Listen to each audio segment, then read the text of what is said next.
Je suis médecin, j'ai été chef de service en pédopsychiatrie pendant 35 ans, professeur associé de psychologie de l'enfant, et je parle aujourd'hui au nom d'un groupe de professionnels de l'enfance, lanceurs d'alerte, très inquiets de ce qui attend les enfants et les adolescents si nous ne nous mobilisons pas. Auparavant, pour anticiper les critiques à venir, je précise que je suis athée et qu'il n'est pas question ici de religion, mais de protection du développement affectif de l'enfant. Et j'ajoute qu'entre 1971 et 1973, j'ai pratiqué des avortements bénévolement afin de créer un état de fait avant le débat parlementaire sur la légalisation de l'IVG. Venons-en aux faits. Savez-vous que l'éducation à la sexualité, dont nous allons parler, est prévue dès la maternelle par le ministère de l'Éducation nationale? Savez-vous que dans certaines classes de CM1, à 10 ans, on explique aux enfants qu'ils auront des relations sexuelles plus tard et qu'on leur parle de l'utilisation des préservatifs? Savez-vous que sur le site On s'exprime, sous tutelle du ministère de la Santé, destiné aux mineurs à partir de la classe de 5e, donc âgés de 12 ans, on décrit 6 positions de pénétration vaginale, dessins ludiques à l'appui, et comment se pratique la sodomie. On explique pourquoi les acteurs de films pornographiques éjaculent hors du vagin de leur partenaire, et on propose aux mineurs de raconter leurs premières relations sexuelles. Et est-il indispensable de faire imprimer un clitoris en 3 dimensions aux élèves, comme proposé sur un site partenaire du ministère? Savez-vous que dans certaines classes, on fait étudier aux adolescents et adolescentes des textes où des scènes de fellation sont longuement détaillées, sans prendre en compte que cela peut occasionner? Comment en est-on arrivé là? En mars 2017, la ministre de la Santé a annoncé la généralisation d'un programme d'éducation à la sexualité dès octobre 2017, donc dans quelques mois. Et qu'y a-t-il sur ce programme? 2 parties. Une première partie porte sur des informations indispensables, telles que la prévention des maladies sexuellement transmissibles et des grossesses précoces, le recours possible à une contraception et à l'IVG sans accord parental. Elle porte aussi sur l'égalité homme-femme et sur le fait qu'aucune forme de sexualité ne doit faire l'objet de discrimination, sauf la pédophilie qui est évidemment condamnable. Nous soutenons totalement ces actions. Mais la deuxième partie, elle, met gravement en danger le développement affectif des enfants. Ce programme est imposé par les instances européennes et il est obligatoire. En France, aucun parent ne peut y soustraire son enfant. En référence aux textes internationaux de l'Organisation mondiale de la santé, cette éducation à la sexualité doit commencer entre 0 et 4 ans, et l'on doit expliquer aux enfants de cet âge ce qu'est la masturbation infantile précoce et leur proposer de jouer au docteur. Pour les 6-9 ans, on leur explique ce qu'est l'éjaculation. C'est déjà le cas dans certaines classes. Dans les standards européens de l'éducation à la sexualité, il est précisé qu'il faut donner ces explications à l'enfant avant qu'il soit en âge de poser des questions à ce propos.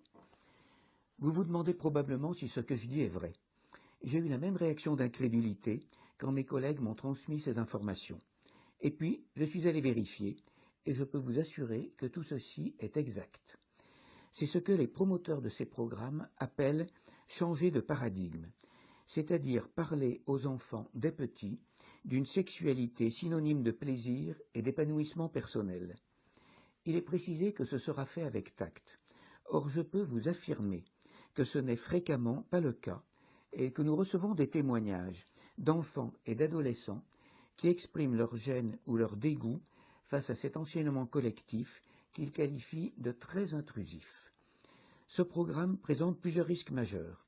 Tout d'abord, il fait intrusion de manière traumatique dans le rythme de croissance affective des enfants. Par traumatique, je veux dire qu'un certain nombre d'entre eux vont mal après cet enseignement. Pourquoi ne pas attendre que les enfants posent des questions sur la sexualité au moment où ils en ressentent le besoin? Pourquoi ne pas laisser la sexualité dans le domaine de l'intime, car c'est le domaine de l'intimité par excellence? Les enfants n'auraient-ils pas de pudeur? Pourquoi des adultes éprouvent-ils le besoin de prendre une place de séducteur initiateur? Et il est évident qu'en introduisant précocement des informations techniques, on risque de séparer la sexualité de la vie affective. Donc on fiche la paix aux enfants. Mais il y a plus encore. Ce programme introduit aussi la théorie du genre, c'est-à-dire l'idée selon laquelle notre identité sexuelle, garçon ou fille, masculine ou féminine, est une construction sociale qui n'est pas liée à notre sexe biologique. Donc, comme notre identité sexuelle serait liée à notre manière d'élever les enfants, les filles jouent à la poupée et les garçons au cow-boy, il faudrait sortir de ces modèles, les déconstruire, avec comme objectif, je cite, qu'un enfant intègre la liberté de choix de ses modèles sexuels, et ceci à la période même où il s'identifie à ses modèles familiaux, à son père ou à sa mère. Il s'agit donc d'une attaque des processus de filiation. L'enfant pourrait en quelque sorte choisir à quel sexe il souhaite appartenir. Cette théorie très contestée n'a aucun fondement scientifique.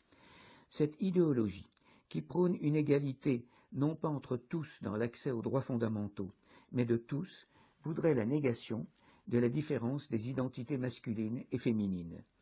Ce projet, qui consiste à couper l'enfant de l'éducation familiale, pour lui proposer une éducation, disons même un formatage, fait par l'État, est la marque des fonctionnements totalitaires.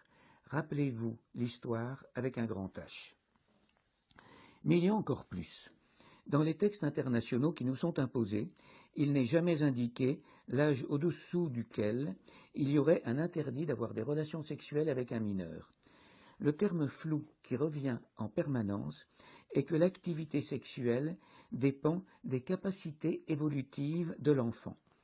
On peut donc glisser rapidement vers l'idée que selon ses capacités, l'enfant peut être consentant, ce qui revient à dire qu'un enfant séduit par un adulte sans violence physique, comme c'est le cas dans beaucoup d'abus sexuels, serait obligatoirement consentant. Et on comprend alors l'intérêt d'éveiller l'enfant à la sexualité le plus tôt possible, comme le propose l'éducation à la sexualité. C'est la voie ouverte à la pédophilie.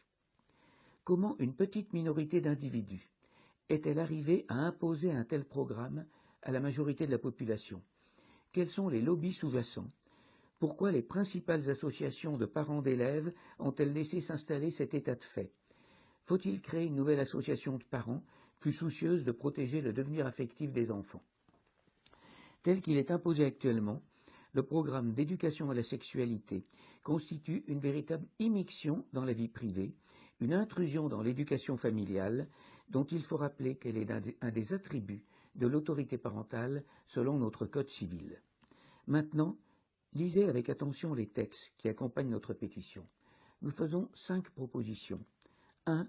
Arrêter toute éducation à la sexualité en classe maternelle et primaire. Ceci n'empêche pas de poursuivre des interventions portant sur la prévention des abus sexuels. 2. Arrêter totalement de parler de la théorie du genre. 3.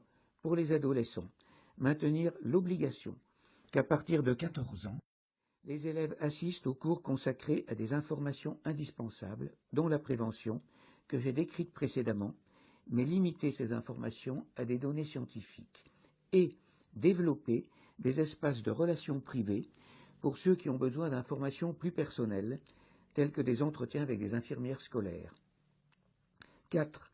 Créer des conseils de vigilance qui devraient obligatoirement être extérieurs à l'établissement d'où émaneraient d'éventuelles critiques concernant ce sujet. 5. Retirer les termes Déclaration des droits sexuels et standards pour l'éducation sexuelle en Europe de tous les textes ministériels français. Pour que ces propositions aient quelque chance d'être acceptées, il faut que les professionnels de l'enfance et les citoyens en général signent cette pétition. Et si ces propositions sont refusées par les ministères concernés, je pense nécessaire que dans toutes les classes, toutes les écoles, tous les collèges, tous les lycées, les parents s'opposent, dans l'intérêt de leurs enfants, à l'enseignement de l'éducation à la sexualité.